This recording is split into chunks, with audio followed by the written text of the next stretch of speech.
అందరూ క్షమించండి. కొంచెం వీడియోస్ అప్‌లోడింగ్ లేట్ అయిందండి. మేము ఇండియా నుంచి తిరిగొచ్చేసాము దుబాయ్‌కి. మళ్ళీని మేము బ్యాక్ టు మా జాబ్‌కొచ్చేసామండి. సో, వీడియోస్ అప్‌లోడింగ్ లేట్ అయిందండి. కొంచెం ఫోన్ ప్రాబ్లమ్ వచ్చిందండి. సో, ఎనీవే మేము సంక్రాంతి వీడియోస్ నుంచి కంటిన్యూ చేస్తున్నామండి వీడియోస్ అప్‌లోడింగ్. సో, మేము ఇండియాలో వెళ్ళాం సంక్రాంతి పూజ చేసుకున్నామండి. పండగ కూడా బాగా జరుపుకున్నామండి. ఆ రోజు మా ఇంట్లో పూజ చేసుకున్నాం. మొత్తం ఫ్యామిలీ మొత్తం. సో, చూడొచ్చు మా మిసెస్ ఎంత బాగా డెకరేట్ చేసింది పూజ గది మొత్తం అంతాను. సో, మన పెద్దవాళ్ళకి, తాతలకి, ముత్తాతలకి మనం బట్టలు పెడతాం కదండీ! అలాగే బట్టలు పెట్టుకున్నాం. అందరికీ ప్రసాదం పెట్టాం సంక్రాంతి రోజుని. సో, ఆ రోజు బాగా జరుపుకున్నాం మేము. తర్వాత మేము గుడికి కూడా వెళ్ళామండి సాయంత్రం. కానీ సాయంత్రం మాకు చిన్న బ్రేకింగ్ న్యూస్ విషయం తెలిసిందండి.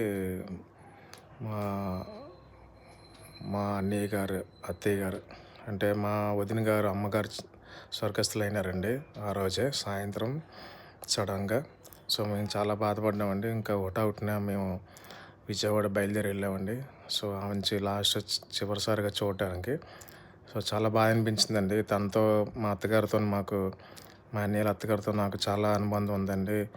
మేము మా అన్నయ్యకి పెళ్ళైన దగ్గర నుంచి ఆవిడతో మేము చాలా సన్నిహితంగా ఉంటామండి.